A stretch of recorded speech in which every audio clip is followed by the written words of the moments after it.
Buenas tardes, apreciables estudiantes. Seguimos con las teorías. Vamos a estudiar acá la del comportamiento organizacional, la del desarrollo organizacional, la teoría sistémica. Y en la parte 3 luego veremos la teoría situacional y los nuevos enfoques iniciales. Dentro de esta teoría del comportamiento organizacional, pues vamos a indicar algunas definiciones.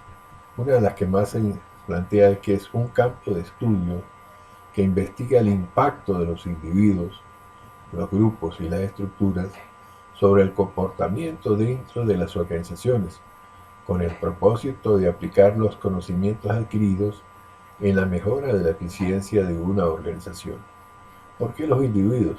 Porque cada uno de los miembros de la organización influyen en, en todas las actividades que se ejecutan en esa organización. Influyen en sus compañeros, influyen en las actividades que se desarrollan y influyen lógicamente en el clima que se presenta en esa organización. Los grupos pues aún más, porque ya es la constitución de varios miembros de la organización y que forman una serie de pequeñas estructuras formales e informales que lógicamente tienen una repercusión mayor. Y las estructuras, porque estas estructuras eh, le dan una característica específica a cada organización. Si se modifica ella, si se está cambiando con frecuencia, pues lógicamente el comportamiento de todos los miembros de la organización son muy influidos. Ahora, podemos ver que, como plantea el señor Davids y Newstrom, es el estudio y la aplicación del conocimiento relativos a la manera en que las personas actúan dentro de una organización. Se trata de una herramienta humana para beneficio de las personas. Se aplica a su conducta en toda clase de organizaciones. Como ejemplo, empresas comerciales, en el gobierno, en las escuelas y en las agencias de servicios. Donde quiere que exista una organización necesita comprender el comportamiento organizacional. ¿Pero por qué? Bueno, si hacemos un símil con los médicos, el médico estudia una cantidad de circunstancias y factores para poder atender a sus enfermos y tratar de ayudarlos a resolver sus problemas. Bueno, en este caso es la comprensión de una serie de cosas que acontecen dentro de la organización y cuando estos se están presentando a través de una serie de síntomas, pues entonces los gerentes y sobre todo el gerente principal de la organización, pues tiene que tomar las medidas necesarias para resolverla, para que no se decaiga la organización en todos los sentidos, sobre todo en la productividad, en la calidad, en evitar la rotación del personal, etcétera, etcétera. Ahora, lógicamente se relaciona con el estudio de lo que la gente hace en una organización y cómo ese comportamiento, como ya lo hemos expresado, afecta su rendimiento. Y debido a que el comportamiento organizacional tiene que ver específicamente con las situaciones relacionadas con el empleo, no debe sorprender el énfasis del comportamiento en su relación con los empleos, el trabajo, el absentismo, la rotación de empleo, la productividad, el rendimiento humano, la gerencia y la calidad de los productos.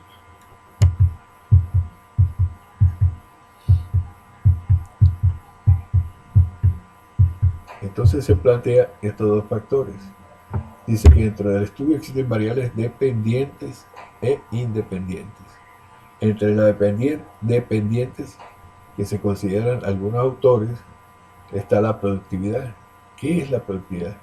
La empresa es productiva si tiene eficacia, logro de las metas y eficiencia, que la eficacia vaya de la mano con el bajo costo. Es decir, podemos ver que si tenemos una serie de insumos, esos insumos los procesamos y obtenemos una serie de productos. Pero lo importante para que haya esa productividad es que estos sean al menor costo posible, en menor tiempo y la mejor calidad. El ausentismo, la empresa debe mantenerlo bajo. Este afecta los costos, de lo contrario no podrá llegar a sus metas si la gente no va a trabajar. La rotación del personal. Este representa un incremento en los costos de reclutamiento, selección y capacitación del personal. Cada vez que se va una persona, pues hay que contratar a otra, hay que lógicamente seleccionarla, hay que capacitarla, y eso es un proceso que aumenta los costos por esas operaciones, y lógicamente no hay la persona adecuada en el momento que se necesita. De igual manera, el personal eficiente y experimentado se va, lo que conduce a encontrar y preparar sus reemplazos. Satisfacción en el trabajo. La persona se siente satisfecha cuando lógicamente siente que la organización le está dando lo que ella requiere o lo que ella aspira. Es la cantidad de recompensa que el trabajador recibe por su esfuerzo. Requiere que sea equilibrada y que se sienta conforme. Pero también hay unas variables independientes. Y hay dos tipos de variables independientes, la individual y lógicamente la grupal. La individual está relacionada están con las que posee una persona desde su nacimiento, como son las personales o biográficas. Entre ellas está la edad, el sexo, el estado civil, los valores, las actitudes, esa es su disposición al trabajo, la personalidad y las habilidades. Tiene lógicamente todo esto un impacto sobre su comportamiento y de poca modificación por la gerencia, es decir, por la gerencia de la organización donde éste labora. Asimismo, las posiblemente modificables por la empresa y que influirían en su comportamiento,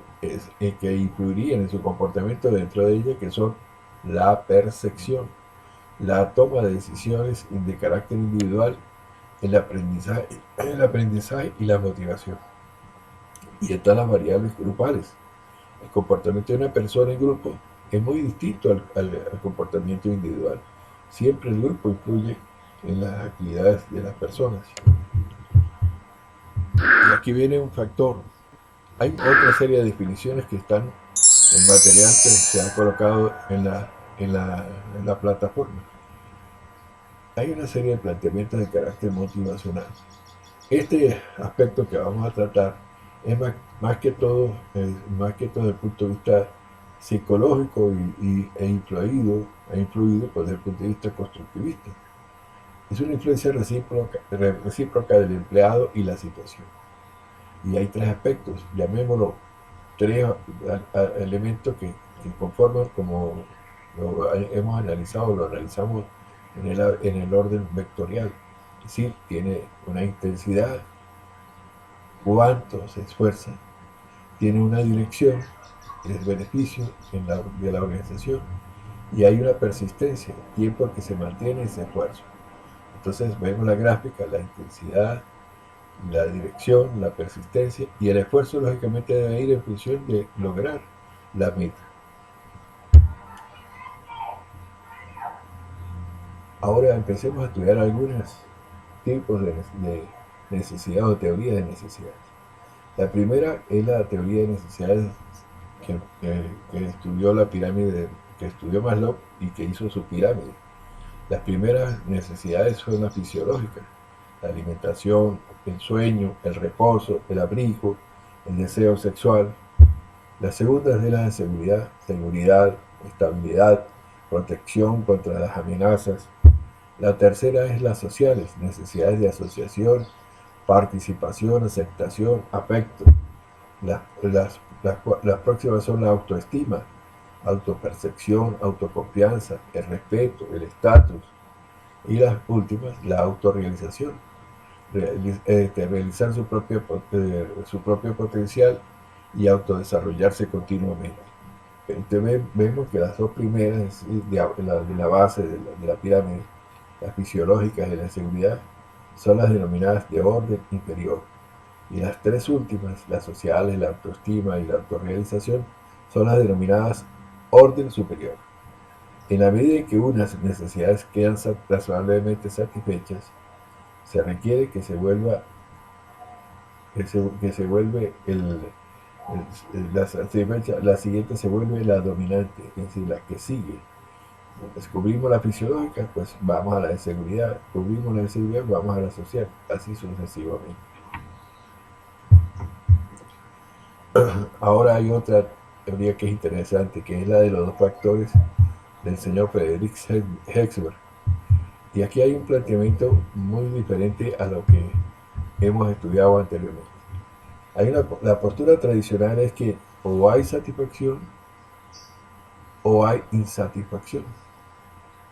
Pero según el señor Hertzberg, hay dos factores, uno denominado motivadores y otro llamado factores de higiene. En los motivadores hay satisfacción y, o no satisfacción. Y en los de higiene hay no insatisfacción o hay insatisfacción. Entonces, ante ese planteamiento, que es diferente a la postura tradicional, es que está basada esta teoría de los dos factores de Friedrich Hertzberg. Ahora, la teoría de los dos factores de Hertzberg, tenemos los dos factores que hemos planteado, los higiénicos o extrínsecos, y estos son influidos por el salario, los beneficios sociales, las políticas de la empresa, el clima organizacional, la dirección y supervisión.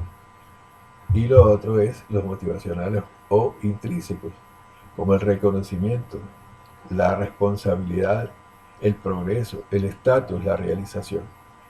De tal manera que si nosotros somos influidos únicamente por factores extrínsecos, bueno, podemos llegar a no estar satisfechos, a no estar satisfechos. Pero puede ser que estemos en la mejor condición, que es que no estamos insatisfechos. La peor sería estar totalmente insatisfechos. Entonces luego cuando vienen los factores motivacionales o intrínsecos, entonces pasamos a la segunda fase. Entonces ahí ya vamos a la fase de la no satisfacción hasta lograr la satisfacción. Y podemos entonces concretar de que los factores extrínsecos nos pueden ayudar a no sentirnos insatisfechos, pero los intrínsecos son los que nos permiten a nosotros lograr una satisfacción. Yo estoy ocupando un cargo y el cargo me está pagando un sueldo adecuado.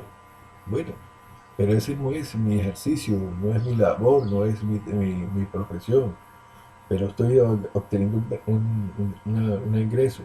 Lógicamente que me permite a mí los factores extrínsecos a llegar a estar no insatisfecho.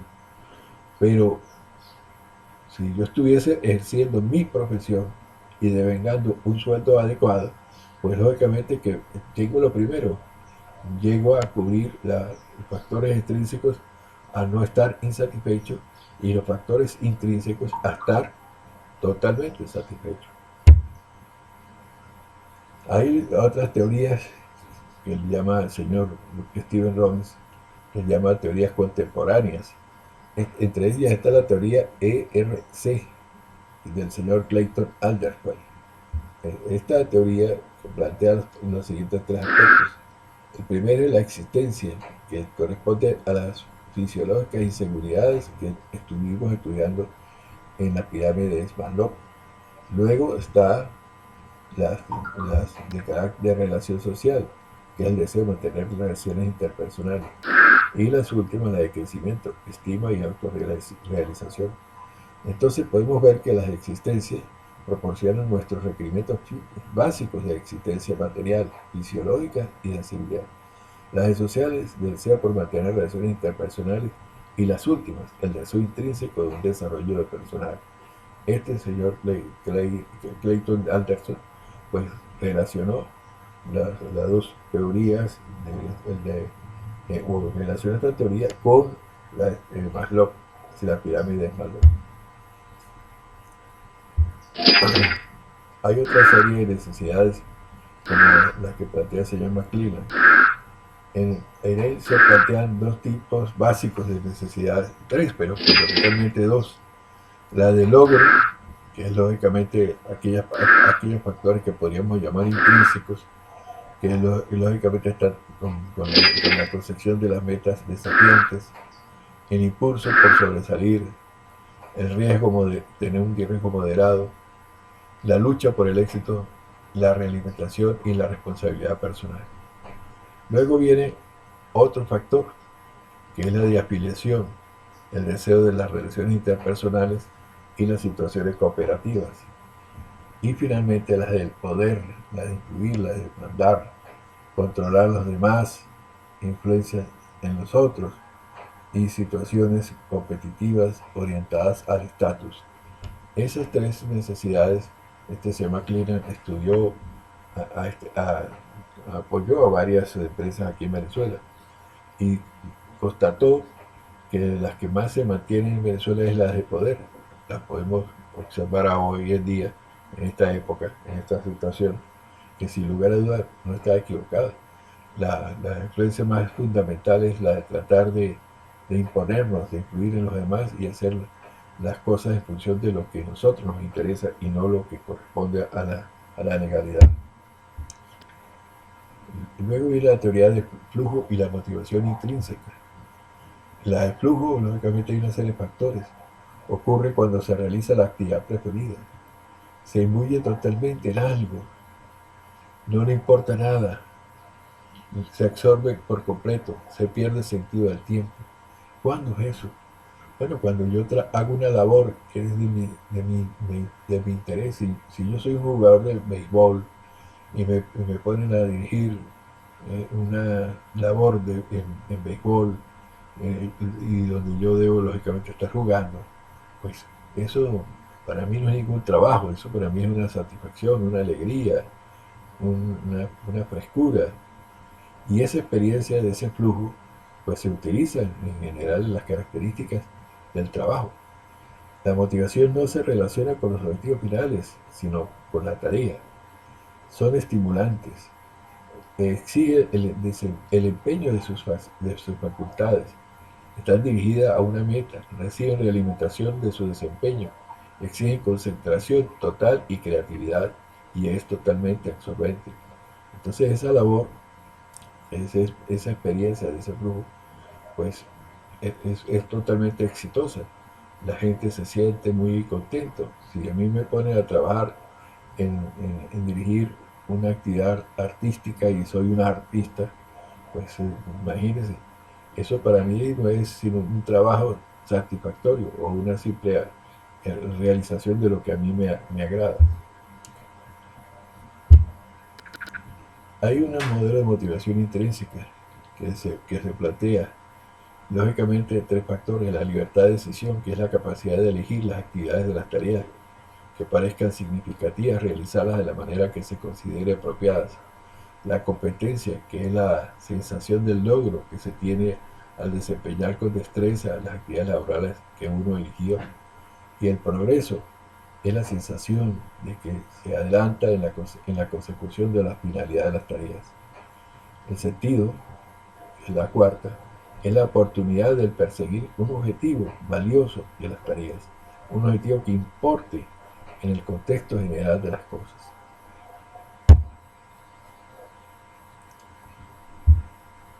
Y viene una teoría muy interesante, que es la famosa teoría de las expectativas de Víctor Brown. Insisto bastante que la revise y la reflexione. Es quizás una de las de mayor desarrollo en la actualidad. Afirma Víctor Brown que un empleado se sentirá motivado para hacer un gran esfuerzo si él cree que esto tendrá una buena evaluación del desempeño que le permita obtener mayores ingresos. ¿Qué quiere decir eso de una evaluación del desempeño? Bueno, que periódicamente las organizaciones serias y responsables están revisando cuáles son el desempeño de sus colaboradores. Y eso lo hacen a diferentes niveles. Un primer nivel es, por ejemplo, sus jefes inmediatos, sobre todo su jefe inmediato superior. Luego, sus compañeros de trabajo. Y tercero, por ejemplo, la unidad de talento humano. Y esas evaluaciones pues le dan la posibilidad de ascender, de lograr una mejor remuneración o de ascender en el cargo y lógicamente lograr también esa mayor remuneración. Y si eso es así y realmente es una forma justa, responsable, seria, que se está desarrollando en la organización, pues la persona, el trabajador se siente motivado a hacer su esfuerzo porque sabe que va a ser realmente evaluado con justicia y con responsabilidad. Cosa contraria, pues lógicamente la gente no se interesa, porque sabe que ahí lo que va a prevalecer son factores totalmente distintos al factor realmente de su desempeño, factores subjetivos, de relaciones con el jefe, etcétera, etcétera. La relación de esfuerzo y desempeño es la probabilidad de la probabilidad percibida de que ejerce cierto esfuerzo y lo llevará a ese desempeño. ¿A qué se refiere esto también acá? Yo no me puedo poner a competir con un muchacho de 20 años, 18 años, 19 años en una carrera de 100 metros. ¿Qué posibilidades de triunfo puedo tener yo? Ninguna. Entonces hay un esfuerzo, una intención de esforzarme cuando hay una seguridad o una confiabilidad de que va a haber una posibilidad de lograr las cosas. Y lógicamente hay otro factor, que es la relación de desempeño y recompensa. Ahí están los números en la gráfica. El primero es la relación de esfuerzo-desempeño. El esfuerzo individual, el desempeño del individuo. Esfuerzo, porque puedo desempeñarme mejor o desempeñarme bien. Y luego viene la recompensa de la organización. Yo hago ese esfuerzo y obtengo un triunfo, obtengo algo. Voy a una competencia de 100 metros y la gano. Pero, ¿cuál es la recompensa que me da en la empresa o la institución? Bueno, simplemente me da una plaquita o me dice, oh, bien, lo felicitamos. Y lógicamente esa recompensa no es muy interesante. Y por lo tanto la persona no hace ese esfuerzo porque sabe que lo que le van a dar no es nada que le agrade. Entonces, la relación de desempeño y recompensa, que es el grado en que el individuo cree que al desenvolverse a cierto nivel le traerá un resultado deseado. Y tercero, la relación de recompensa y metas personales, grado en el que la recompensa de la organización satisface sus necesidades. Yo tengo urgencia de un problema determinado. Si esa recompensa, en este caso, por ejemplo, la mayoría de los ciudadanos venezolanos, pues tenemos uno de los factores principales que es lograr obtener un mejor beneficio económico para poder resolver nuestros problemas de todo tipo, de salud, de alimentación, de ayudar a nuestra familia, etcétera, etcétera. Entonces, si esas recompensas van a mejorar esas condiciones de vida, pues lógicamente, pues, que en este caso serían mis objetivos personales o metas personales, pues esa sería una razón muy importante para hacer todo mi esfuerzo. Entonces, aquí tenemos la fuerza, dice que la teoría de la expectativa y Víctor Brown, la fuerza es una tendencia a acabar de una manera, a actuar de una manera, depende de la fuerza de una expectativa de que dicho acto será seguido por un determinado resultado atractivo al individuo. El esfuerzo, el desempeño, la recompensa, la satisfacción de los objetivos. Todas esas relaciones que ya hemos explicado anteriormente, pues el esfuerzo me permite lograr un desempeño. El desempeño, una recompensa. Y la recompensa, ir en procura de las metas personales. Entonces, la motivación para producir esta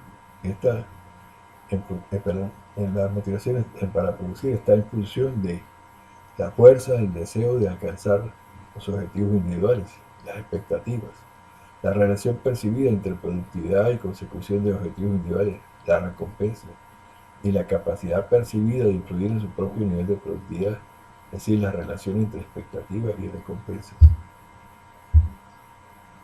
Y ahora vamos a hablar de desarrollo organizacional. El desarrollo organizacional se ha constituido en el instrumento por excelencia para el cambio en busca del logro de una mayor eficiencia organizacional. El comportamiento es más que todo como la exploración, la revisión, la indagación de cuál es la conducta, cuál es la cosa, qué está pasando dentro de la organización. Si hay algunos resultados, si vemos una alta rotación, si vemos una baja productividad, si la calidad de nuestros productos son pésimos, si hay mucho ausentismo, todos esos factores nos indica que hay algún problema interno y empezamos a medirlo, a revisarlo, a ver cuál es, a examinarlo. Pero el desarrollo organizacional viene ya en otra dirección, a darle la solución a esos problemas, a eso que se hemos logrado, hemos indagado.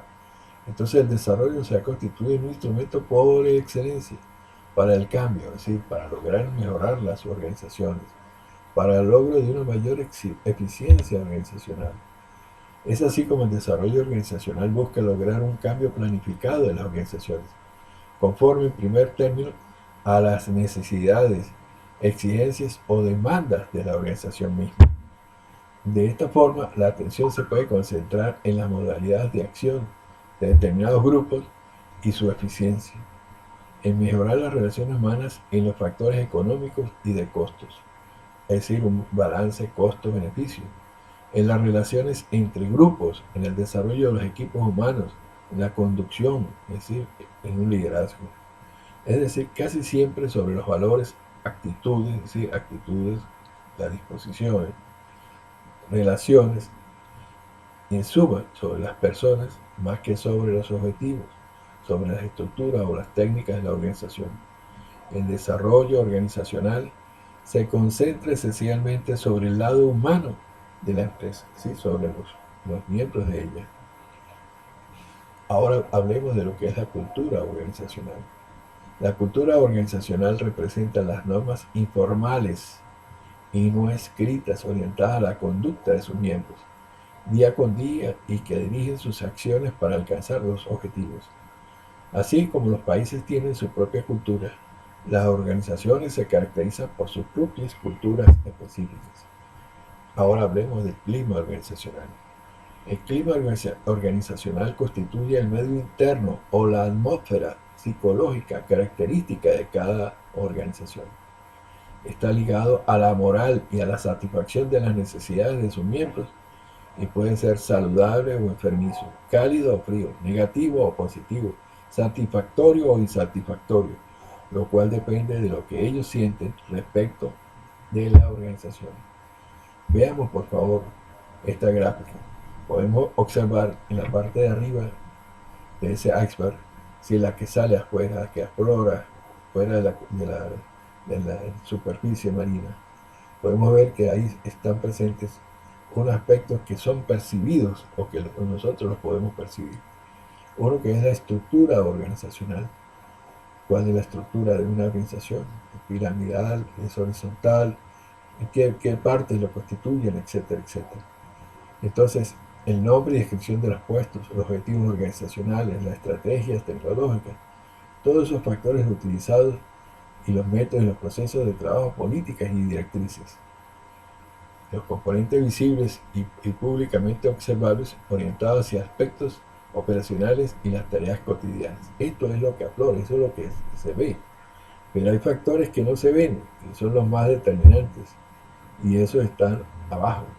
Si los exploramos, podemos ver que son componentes invisibles y ocultos, afectivos y emocionales, orientados hacia aspectos sociales y psicológicos, estándares de influencia y de poder, percepciones y actitudes de las personas, sentimientos y normas de los grupos, valores y expectativas, patrones estándares, los patrones estándares de integración formales y las relaciones afectivas. Esos factores que no se ven son, como ustedes pueden observar, la superficie mayor del iceberg, es decir, aquello que tiene mucho mayor repercusión que lo que nosotros estamos observando.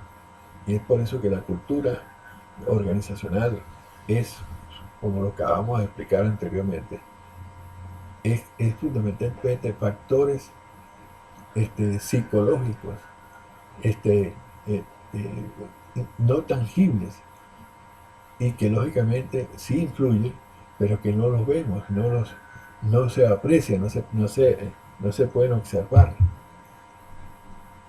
Pero el clima organizacional y el cambio, ¿cómo influye ese clima organizacional en el cambio de la organización? No podrá darse el cambio en las organizaciones mientras no exista un clima que lo propicie. Decía o plantea el señor Alexis Goncalves, que es un profesor jubilado de la Universidad Simón Bolívar, que el clima organizacional es las percepciones que tienen los trabajadores de cómo es tratado entre la organización y cómo es el ambiente en general, como lo vimos hace rato, de la organización.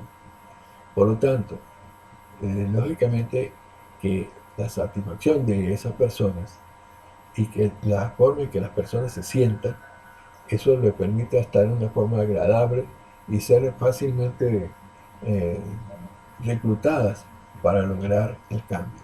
En el aspecto que más es el aspecto que más se alude al hacer un diagnóstico organizacional. Si cuando se examina en el comportamiento organizacional, ¿cuál es el factor? ¿Por qué hay esa falta de interés por parte de trabajadores? ¿Por qué hay ausentismo? ¿Por qué hay rotación? ¿Por qué hay baja productividad? ¿Por qué hay mala calidad de los productos, etcétera? O de los servicios. Bueno, surge, se diagnostica, se mide que hay este factor del clima organizacional, lo demuestra o lo plantea cuando hay ese disgusto, cuando hay ese malestar. Si el gerente desempeña el rol de promotor de cambios organizacionales, estos no se alcanzarán si él no logra un clima de trabajo adecuado. Es decir, mientras no haya esa percepción de los trabajadores de que hay un ambiente agradable y que lógicamente pueda ser tratado como corresponde. El gerente se debe ocupar del clima, porque no habrá transformación sin reflexión y sin consenso sobre lo que se debe cambiar. El éxito es de los que pueden cambiar el clima, lo plantea Roberto Martínez. Ahí tenemos la dirección electrónica. Entonces, el clima y el cambio. La gerencia debe trabajar con el clima, como lo hemos dicho, y ese clima organizacional por las razones siguientes. Primero, desde la interacción cotidiana se construye, el cual obstruye o facilita el logro de las metas. Dijimos que eran las percepciones. Si la gente percibe que es bien tratado, y en verdad lo es bien tratado, si hay un ambiente agradable, hay comodidades, hay apoyos de distinto tipo, pues lógicamente que el clima es un clima propiciador de lograr el cambio de la organización. El segundo factor es conocerlo permite una visión holística, es decir, una visión integral, en conjunto, e integra el ambiente como una variable sistémica, es decir, entre todos los aspectos que están ligados, que aborda fenómenos complejos con una perspectiva global. Al ser construido por los miembros de la organización, permite la autorreflexión y de ahí diseñar acciones para mejorar esa construcción. Todo, lógicamente, en función de incrementar la eficacia de las prácticas organizacionales. Seguimos con el clima organizacional y el cambio. Existen tres enfoques que estudia el clima organizacional. El objetivo, que comprende las características permanentes tales como el tamaño de la organización, la estructura organizativa, la complejidad de los sistemas organizacionales, el liderazgo y las orientaciones de las metas. Esos son lo que denominamos factor objetivo. Luego hay un factor subjetivo, que corresponde a lo que denominan el espíritu, es decir, la percepción que hablábamos hace rato del trabajador de la satisfacción de sus necesidades sociales y disfruta del sentimiento de la labor cumplida, así como del comportamiento de sus superiores. Y el integrado, que es la relación entre ambos, es decir, la interrelación o ligar los dos aspectos, el objetivo y subjetivo, que son los elementos que intervienen en la elaboración de los sistemas individuales de la situación son, lógicamente, factores personales como la motivación, los valores, las percepciones, y las variables estructurales como la tecnológica, los sistemas de recompensa y las relaciones de autoridad, y las metas operativas del sistema que corresponden a los estados futuros. Este clima organizacional, como lo decíamos hace rato, el señor Goncalves lo planteó como son las percepciones que el trabajador tiene de la estructura y procesos que ocurren en un medio laboral. Y el señor Stephen Robbins plantea que es el entorno denomina el entorno clima organizacional como un ambiente compuesto de las instituciones y fuerzas externas que pueden influir en su desempeño. Uno desde el punto de vista intrínseco, con Calvert, y Robbins desde el punto de vista extrínseco. Veamos el clima organizacional. El clima organizacional se puede resumir en los siguientes factores extrínsecos e intrínsecos de la organización, los cuales influyen sobre el desempeño de los miembros dentro de la organización y dan forma al ambiente en que las organizaciones se desenvuelven. Estos factores no influyen directamente sobre la organización, sino sobre las percepciones que sus miembros tengan de esos factores. Diversas investigaciones demuestran que cuanto más positiva se percibe la dirección, el liderazgo y la imagen gerencial, más positiva será la percepción del clima total de la organización. Entonces, podríamos, antes de hablar de nuevo de la cultura, que el clima está ligado básicamente a las percepciones. ¿Y qué es la percepción? Bueno, lo que yo aprecio, lo que yo considero de algo que está sucediendo. Que las percepciones son todas iguales, ¿no? Cada quien percibe desde el punto de vista de sus propios criterios, de lo que tiene acumulado en sus neuronas, de sus propios intereses. Pero en general, la mayoría más o menos coincide en esas percepciones. La cultura organizacional. Dice que la cultura organizacional es el patrón general de conductas, creencias y valores compartidos por los miembros de una organización. Esta cultura es buena es buena parte determinada por los miembros que componen la organización.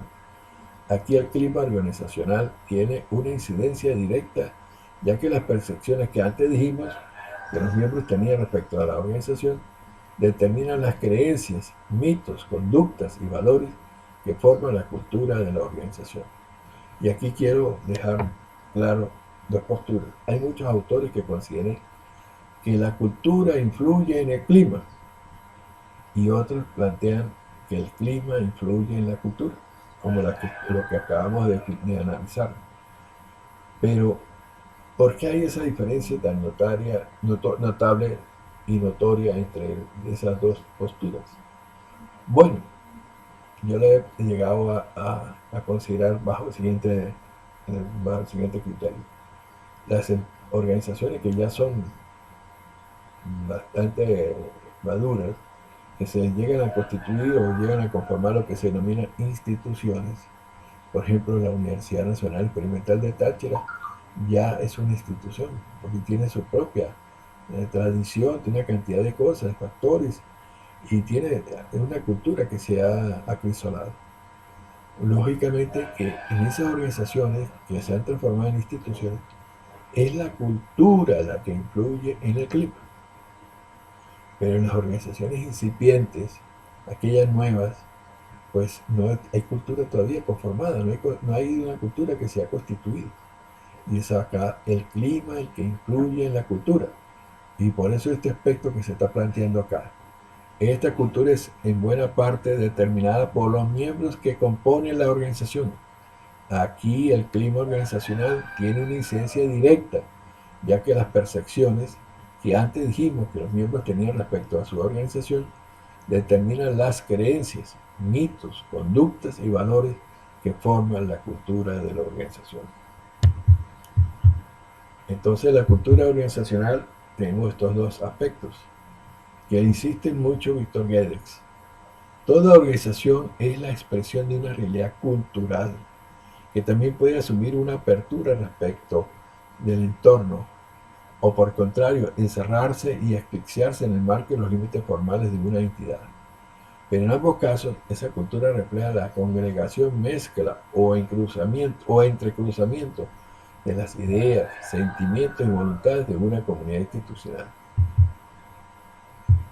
Clima y cultura organizacional. Veámoslo acá, por favor. Entonces, en toda organización coexisten básicamente los siguientes seis subsistemas. El filosófico, que congrega las creencias y los principios, tales como la misión, visión y valores, fundamentalmente la responsabilidad de la alta gerencia. La actitudinal, que comprende los comportamientos y relaciones, comportamientos, sentimientos, relaciones, comunicaciones, sentido de trabajo, responsabilidades, participación, lealtad. Entonces el clima organizacional, que es el ambiente o temperatura psicológica que irradia, está conformada por estos dos factores que anteriormente hemos citado, el filosófico y el actitudinal. Pero vienen luego otros factores, el estructural, que corresponde a las dependencias y funciones, el técnico, que engloba la infraestructura material y equipos, el administrativo, que regula los procesos financieros y humanos, y el normativo legal, que abarca las normas y reglamentos. La cultura, lógicamente, es el reflejo total de todos estos subsistemas, ¿sí? Todos los dos primeros y los cuatro siguientes. De esta manera que de ahí es que se plantea la vinculación clima-cultura. Ahora, ¿qué es cambio organizacional? Bueno, es la capacidad de adaptación de las organizaciones a las diferentes transformaciones que sufre el medio ambiente interno o externo mediante el aprendizaje. Es el conjunto de variaciones de orden estructural que sufren las organizaciones y que se traduce en nuevo comportamiento organizacional. Ahí, lógicamente, en las organizaciones, que está conformado por un grupo de personas, como se ha planteado, hay una serie de factores internos, como que denominamos fuerzas internas, y es que son el comportamiento organizacional, lógicamente lo podemos observar en las organizaciones, y que requiere cambio estructural cuando esas fuerzas están incidiendo fuertemente dentro de la misma organización. Pero pueden haber factores extrínsecos, que son fuerzas externas, como que, como los decretos gubernamentales, las normas de calidad, las limitaciones en el ambiente físico, tanto el físico como el económico. Y lógicamente, la idea es que ese cambio organizacional siempre vaya de la mano del aprendizaje. Eso es una de las cosas fundamentales. Pero el cambio no solo afecta a las organizaciones, sino también a cada una de las personas consideradas individualmente. Las organizaciones están formadas por individuos y no puede esperarse que con acciones de estrategia organizacional se logre aumentar la flexibilidad si los individuos que la integran no logran aumentar sustancialmente su capacidad de cambio. Y eso debe ocurrir, lógicamente, al mismo tiempo. Todo cambio obliga o determina la resistencia al cambio. Una pareja, una de las partes, vamos a decir, la esposa, toma una decisión sencilla. Cambió la habitación, cambió el juego de cuarto de una forma a otra. ¿Qué ocurre? El esposo enseguida, en la noche, llega y dice: oye, ahora no puedo ver el partido de fútbol porque el televisor fue ubicado en una parte que no puedo verlo. Y empieza a protestar. Eso es una resistencia al cambio. Entonces, todo cambio siempre origina, lamentablemente, una resistencia. Pero los analistas consideran que es mejor que aflore esa resistencia, así que digan, que planteen, para que las partes se pongan de acuerdo y resuelvan el problema. Y no que la persona se guarde sus críticas o sus observaciones y entonces empiece a actuar en forma privada en contra de lo que se está haciendo. Entonces podemos plantear que la resistencia al cambio es una de las dificultades del cambio. Una de las dificultades del cambio es que algunas personas se benefician mientras que otras sufren pérdidas, por lo que lógicamente sufren la resistencia a él, al verse afectadas de modos visibles, de modos diferentes. Entonces el cambio para el desarrollo organizacional, modificar la estructura organizacional no es suficiente para cambiar la organización. Si quieren sobrevivir, desarrollarse, revitalizarse y renovarse, La única forma de cambiar la organización es modificando su cultura. Y lógicamente podemos ver que hay muchos modelos. El desarrollo organizacional estudia diferentes modelos. Vamos a plantear uno de los que es más sencillo y los que más usado, que es el modelo de Kurt Lewin, en el cual del cambio tenemos los siguientes factores. El descongelamiento, ese descongelamiento que es simplemente tomar las explicaciones o las acciones para que todos los miembros entiendan que hay que cambiar porque ahí estamos mal, tenemos una serie de problemas que si no lo hacemos vamos a ir al deterioro total de la empresa. Y entramos entonces en una fase que denominamos cambio, que es lo que llama, está ahí planteado como que al descongelamiento del cambio. Luego se acentúa ya el cambio hacia una mejor posición, que es el cambio en sí.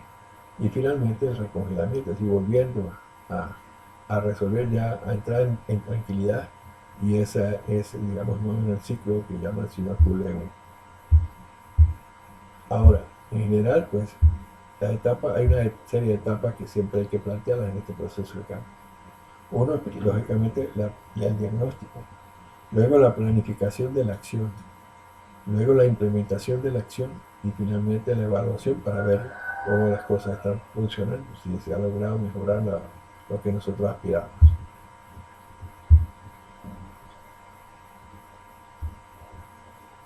Los modelos, como decía, de desarrollo organizacional hay muchos. Entre esos el que acabamos de ver, que es el modelo de Kurt Lewin. Pero hay otros. Están los modelos de planificación, hay otros modelos gerencial 38 o modelo managerial 38, pero hay otros de otras universidades distintas, sobre todo las universidades de los Estados Unidos. Hay un modelo de cambio planificado de Spariamero, hay el modelo de la Banks-Loss. Ahora, hemos concluido pues la teoría del comportamiento y desarrollo organizacional. Ahora vamos a hablar de la cibernética. ¿Qué es en general la cibernética? Es la ciencia de la comunicación y el control, sea en el animal, hombre, seres vivos, o sea en la máquina. La comunicación hace que los sistemas se integren y sean coherentes. El control regula su conducta. La cibernética comprende los procesos y sistemas de transformación de la información y su concretización en procesos físicos, fisiológicos, psicológicos y otros. La cibernética es una teoría de los sistemas de control, basada en la comunicación, es decir, en la transferencia de información entre estos sistemas y el medio, y dentro del sistema y el control, que es la realimentación de la función de los sistemas respecto al ambiente. Veamos la teoría sistémica. Fundamentalmente esta teoría no lo planteó ni un ingeniero de sistema, ni un ingeniero en informática, ni un licenciado en informática, ni nada. Lo planteó fue von Bertalanffy. Bertalanffy era un biólogo y planteó que los sistemas en su conjunto de unidades recíprocamente relacionadas, y de ahí se deducen dos conceptos: el propósito o objetivo y el globalismo o totalidad. El propósito o objetivo, todo sistema tiene uno o algunos propósitos. El globalismo o totalidad, un cambio es una de las unidades del sistema. Con probabilidad producirá cambios en las otras. El efecto total se presenta como un ajuste a todo el sistema. Hay una relación causa-efecto. De estos cambios y ajustes se derivan dos fenómenos que vamos a estudiar: la entropía y la homeostasis. Son factores que, más que todo, que se derivan de la termodinámica. El campo de estudio de la cibernética son los sistemas. Entonces, hay un primer aspecto que se llama la entropía. La entropía es un proceso mediante el cual un sistema pierde su integración y comunicación entre sí, lo cual permite que el sistema se descomponga, pierda energía e información, se desintegre y muera. Es la tendencia de los sistemas a desgastarse o a desintegrarse para el relajamiento de los estándares y un aumento de la aleatoriedad. La entropía aumenta con el correr del tiempo.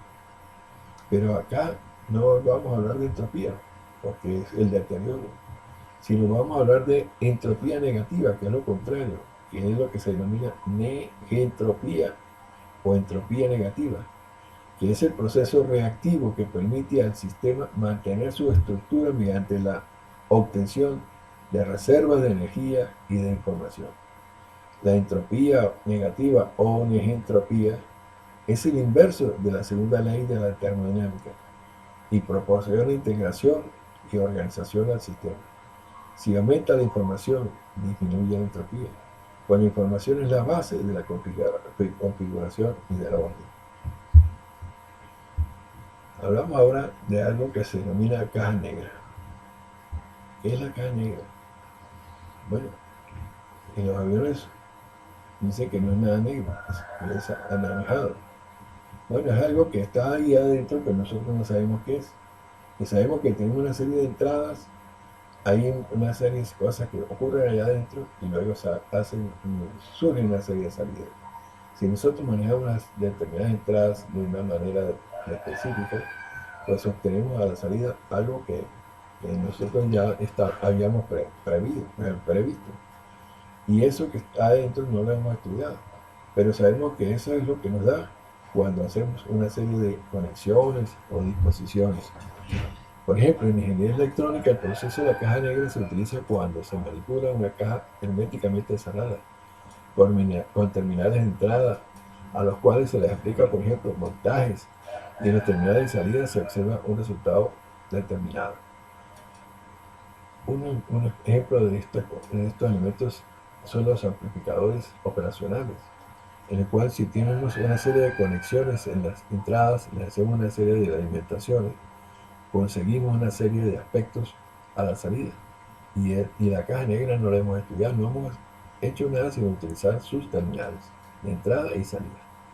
El uso de la caja negra, cuando el sistema es impenetrable o inaccesible, cuando el sistema es excesivamente complejo, y este concepto de caja negra es interdisciplinario y tiene connotaciones en psicología, biología, electrónica, cibernética, etcétera, etcétera. Nosotros siempre hemos estudiado un diagrama en el cual decimos tenemos unos insumos, un proceso y unos productos. Ahora, internamente no empezamos a analizar qué es lo que está procesándose, ni cómo, si es a través de un molino, si es a través de una caldera, si es a través de alguna otra serie de maquinaria. Lo que sabemos es que metemos una serie de insumos en el cual está una serie de elementos importantes y lógicamente los procesamos y a la salida tenemos unos productos de determinada característica. Veamos un fenómeno interesante también que se llama homeostasis.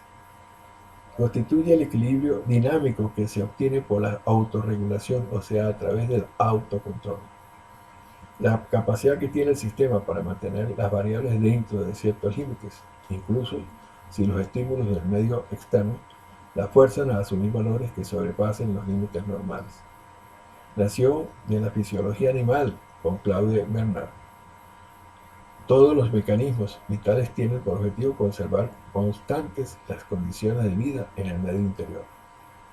Walter Cannon amplió el concepto del medio interior con homeostasis.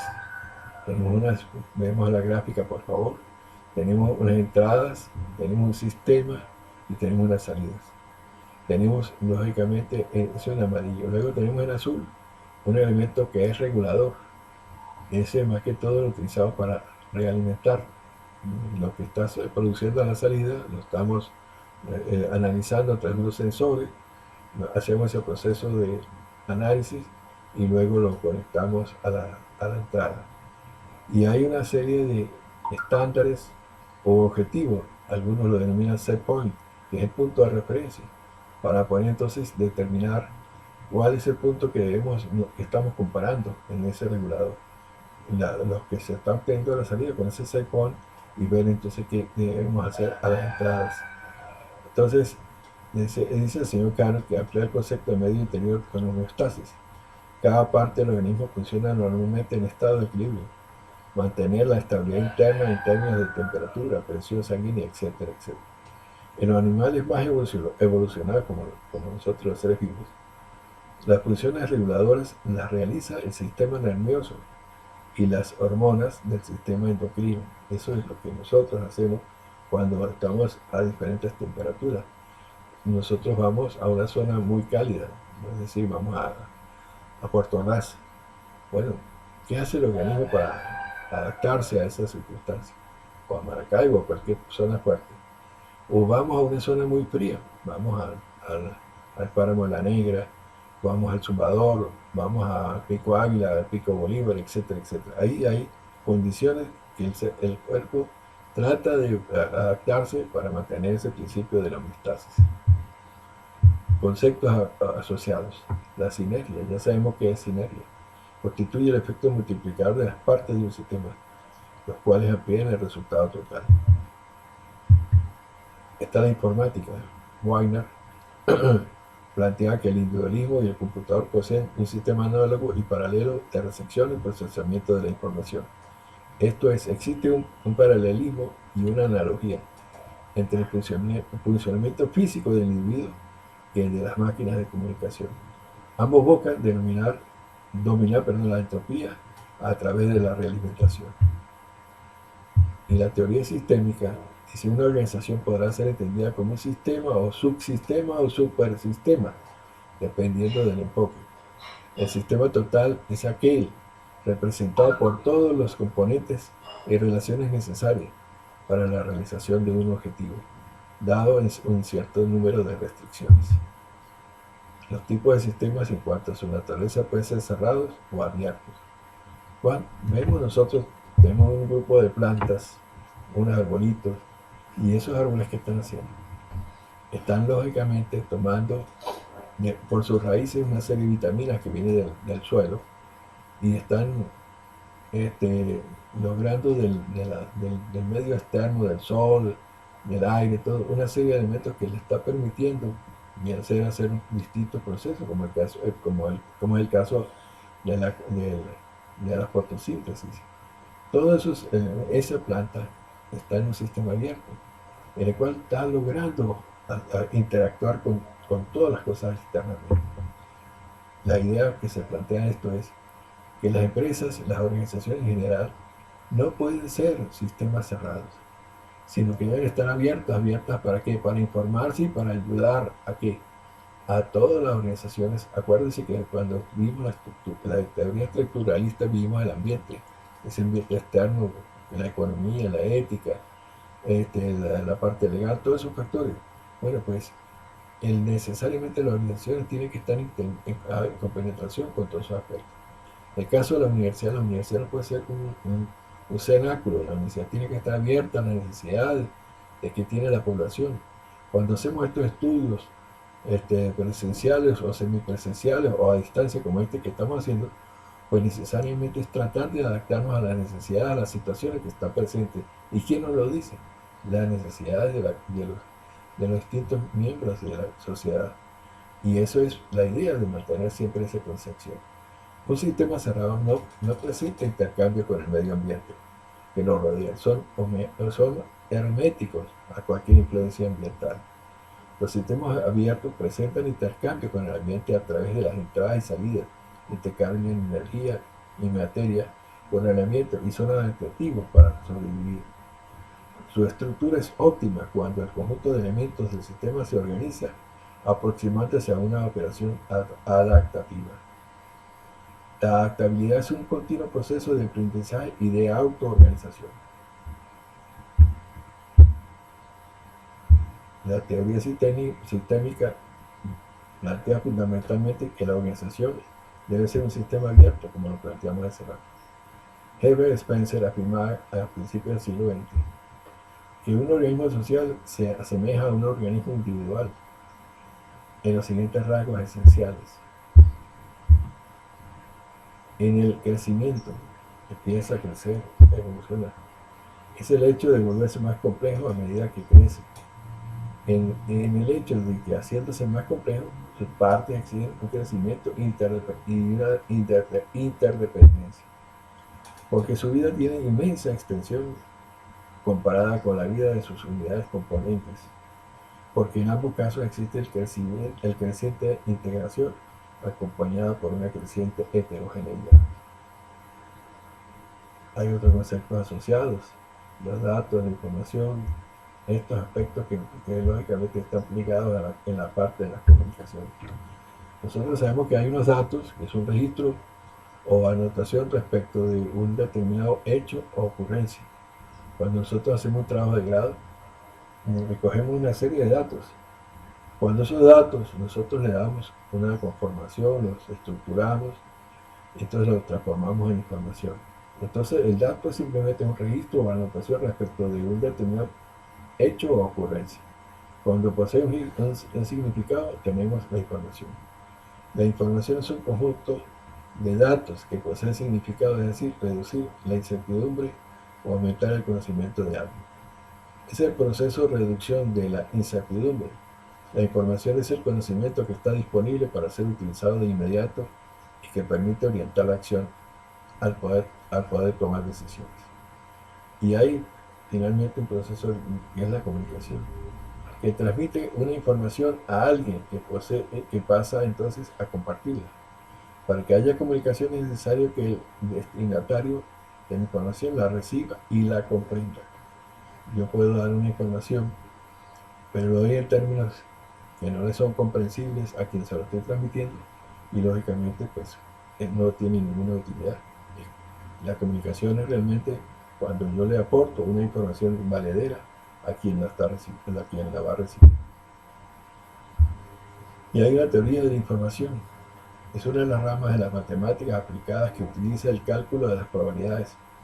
Nació en 1920 con los trabajos de Leo Szilard y H. Nikix.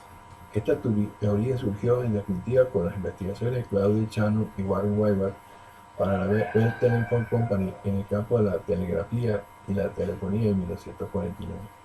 Ambos formularon una teoría general de la información, desarrollando un método para medir y calcular la cantidad de información con base a resultados de la física estadística. Ya hemos estudiado esta parte, que tenemos una fuente, tenemos un transmisor, tenemos un canal, tenemos un receptor y tenemos un testigo. Y siempre hay un fenómeno en comunicación, que es el ruido o interferencia. En el caso, por ejemplo, si tenemos una emisora, que ya hemos analizado, y tenemos un micrófono, tenemos un elemento que la amplifica y luego la modula en amplitud, en frecuencia, y utilizamos un transmisor, utilizamos un canal, ya sea las ondas hertzianas o un cable, y vamos a un receptor, a un radioreceptor, que lógicamente hace un proceso de codificación de modulación, y lo llevamos a unos parlantes. Pero ¿qué ocurre? A través del canal, o a través de la fuente, o a través de cualquiera de los elementos, transmisor, hay factores que pueden originar ruido. Hay lógicamente los elementos que tratan de disminuir esos ruidos, que es los filtros. Pero en la comunicación del ser humano pasa lo mismo. ¿Quiénes producen el ruido? Bueno, lo producen los que quieren causar distorsión, variación de la realidad de las cosas. El que llegue y dice al jefe o le dice a los colaboradores cosas para crear esa situación de conflicto o de discordia. Y ese ruido hay que también filtrarlo. ¿Cómo? Tratando de crear mecanismos más directos entre la gerencia y los colaboradores, tratando de obviar todos los factores que se presentan, sobre todo los factores informales que se estudiaron cuando vimos la teoría de las relaciones humanas. Entonces, fundamentalmente, pues tenemos la fuente, que es la persona o proceso que emite o provee los mensajes por intermedio del sistema. El transmisor, que es el proceso o equipo que opera el mensaje transmitiéndolo de la fuente al canal. Codifica el mensaje enviándolo por la fuente y lo transmite. Está el canal, es el equipo o espacio intermedio entre el transmisor y el receptor de comunicaciones. Está lógicamente el receptor, que es el proceso o equipo que recibe el mensaje en el canal, decodifica el mensaje para poderlo colocar en posición del destinatario. Y el destino es la persona, cosa o proceso a quien es destinado el mensaje, en el punto final del sistema de comunicación. Finalmente está el ruido, que muchas veces ahí tenemos como el taladro. Es la cantidad de perturbaciones indeseables que tienden a alterar de manera imprevisibles los mensajes transmitidos a lo largo de los diversos componentes del sistema. Muchas gracias. Hemos terminado esta parte 2 de las teorías administrativas. Luego veremos la parte 3. Muchas gracias.